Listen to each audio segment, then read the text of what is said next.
الصينية دي لما تشوفوها لأول مرة تقولوا أكيد مكلفة وفيها لحوم أو دجاج.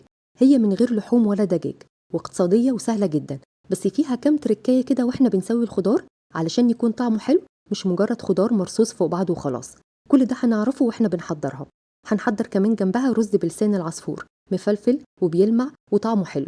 يعني هتحضري سفرة كاملة اقتصادية وبسيطة، وصدقيني كل اللي هيدوق منها هتعجبه جدا وهيطلبها منك على طول، وهتبقى بالنسبة لكم كده أحلى ما يكون فيها لحمة أو دجاج. يلا بينا نشوف الطريقة على طول مع بعض. ميزة الصينية بقى ديت إن احنا نقدر نستخدم أي نوع خضار احنا بنحبه، بس في نوعين من الخضار أساسيين في الصينية بتاعت النهاردة، هما البتنجان والبطاطس. معايا حبة واحدة بس من البتنجان، هقشره كده بنفس الشكل دوت، جزء واسيب جزء، وبعد كده هقطعه لشرايح. أهم حاجة إن الشرايح ما تكونش سميكة قوي ولا تكون رفيعة عشان ما ياخدش وقت في التسوية. ممكن نحط معلقة كده من الملح على البتنجان ونسيبه ينزل المية بتاعته، أو ممكن نحطه في كمية من المية والمية نحط فيها معلقة صغيرة من الملح، ونسيب بقى كده البتنجان على جنب. بعد كده هنجهز البطاطس، وممكن بقى نكتر شوية من البطاطس لأن البطاطس هنعمل منها طبقتين، وبرده هنقطعها لشرايح بنفس الشكل ده. مهم جدا بقى ان احنا نحط البطاطس في ميه بملح لان البطاطس بتغير اللون بتاعها. كده خلاص خلصنا كميه البطاطس. معايا كمان حوالي ربع كيلو من الكوسه، انا بحب الكوسه جدا. هغسلها كويس جدا جدا لان الكوسه اوقات كتير جدا بيبقى فيها شوائب من بره. وبعد كده هنقطعها شرايح بنفس الشكل ده، وحاولوا كده ان كل الخضار ان التقطيعه بتاعته تكون واحده، يعني ما تكونش رفيعه قوي ولا تكون سميكه قوي. كده خلاص خلصنا الكوسه. معايا بقى حبتين من البصل، ويفضل يكون البصل الابيض او البصل الذهبي، ما نستخدمش البصل الاحمر لان احنا هنبقى محتاجين ان احنا نكرمل البصل وما نحمرهوش. هنقطعه لشرايح، وبعد كده هنفك بقى الشرايح دي من بعضها علشان يبقى سهل علينا ان احنا نسوي البصل على النار. معايا كمان الفلفل الرومي الاخضر، وممكن تستخدموا الفلفل الرومي الالوان. وبالنسبه كمان للمشروم، المشروم زي ما قلت لكم قبل كده مش بيتغسل، المشروم بيتمسح بفوطه نظيفه، وبرده هنقطعه لشرايح. كده خلاص كل الخضار بتاعنا بقى جاهز. نجيب بقى طاسه تكون كبيره شويه ونضيف عليها 3 معالق كبار من الزيت، وهي دي بس كميه الزيت اللي احنا هنستخدمها في كل الخضار اللي احنا مجهزينه. اهم حاجه كمان ان احنا نمسح البتنجان بفوطه نظيفه او بمناديل المطبخ علشان بس ما يبقاش فيه ميه ويطرطش الزيت علينا.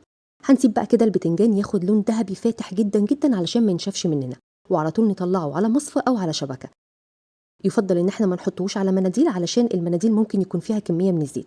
وهنكرر نفس الخطوات ديت مع البطاطس. بالنسبه بقى للكوسه، هنحط كده شرايح الكوسه، والكوسه من الخضار اللي مش بيبقى ليه طعم قوي، فكده اثناء التسويه على النار هنتبله برشه كده من الملح والفلفل الاسود والسبع بهارات. انا ما حطيتش ولا نقطه زيت ما بين كل خضار والتاني، هم 3 المعالق اللي كانوا في الاول وبس. الكوسه برضو تاخد لون، والفلفل الرومي برضو ياخد لون، وبعد كده نطلعهم على طول من الزيت. في نفس الطاسه برضو هنحط كل كميه المشروم، وتقليبه بسيطه قوي، وبرضو نفس الفكره، المشروم ملهوش طعم، فهنتبله بشويه كده من الملح والفلفل الاسود والسبع بهارات. تقليبه لمده دقيقه بس على النار، مش اكتر من كده. بصوا بقى اللون بتاعه جميل ازاي، حلو جدا. نيجي بقى دلوقتي للبصل، وزي ما قلت لكم البصل احنا مش هنحمره، البصل احنا هنكرمله. ولو الطاسه فيها كميه من الزيت ممكن تصفي الزيت شويه. هسيبه كده شويه على النار، وبعد كده اضيف عليه حوالي ربع كوبايه بس من الميه، وهفضل اقلب كده. الميه هتساعد على ان البصل ما يتحمرش، يتكرمل بس. بصوا بقى اول ما ياخد اللون الجميل دوت على طول ترفعوه من على النار. كده البصل بقى مظبوط جدا، محافظ على القوام بتاعه ولونه حلو قوي. انا بحب البصل جدا بصراحه. بصوا اللون جميل ازاي، رهيب.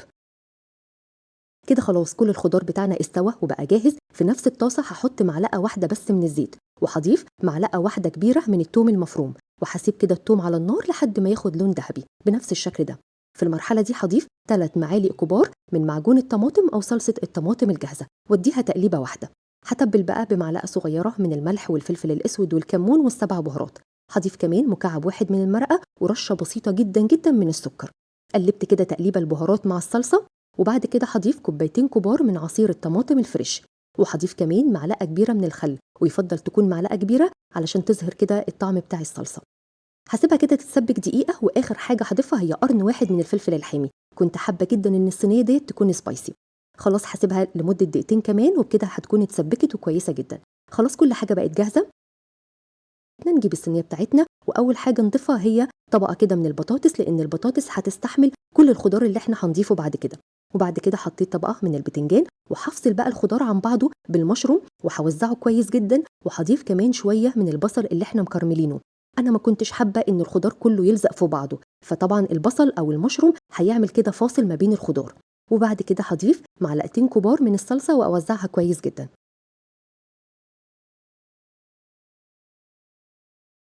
وبعد كده نضيف باقي الخضار اللي عندنا. ودلوقتي هضيف باقي كمية البصل برضو اللي احنا كنا مكرملينه، وبرضو هوزعه كويس جدا. هضيف بقى دلوقتي حوالي 3 معالق او 4 معالق كده كبار من الصلصة، وزعتها كويس جدا. اخر بقى حاجة من الخضار اللي احنا كنا مجهزينه طبقة من البطاطس. نجيب بقى كده الجبنة الموتزاريلا او الشيدر، ونظبط كده الصينية بتاعتنا، ونضيف كده حبة كويسين جدا من الجبنة، بتدي طعم حلو جدا وشكل كمان حلو جدا جدا. هسويها كده كويس، وبكده خلاص الصينية بقت جاهزة. مش هتاخد وقت خالص في الفرن، كل حاجة جوه مستوية، يعني تلت ساعة بالكتير. نشغل بقى الشواية، الجبنة تسيح وتاخد لون، وبعد كده تبقى جاهزة. على بال ما الصينية تطلع من الفرن هنجهز مع بعض الرز. حلة هنحطها على النار، هنضيف معلقة من الزيت ومعلقة من السمنة يدوبوا بس شوية، وبعد كده هنضيف كوباية من لسان العصفور. هنفضل كده نقلب علشان كلها تاخد لون واحد. هضيف بعد كده مكعب واحد من المرقة، وحوالي نص معلقة صغيرة من الملح، ما تكتروش لأن المرقة بتبقى مالحة. وهقلب كده تقليبة، وبعد كده هضيف كوباية ونص من الرز المصري المغسول ومتصفي.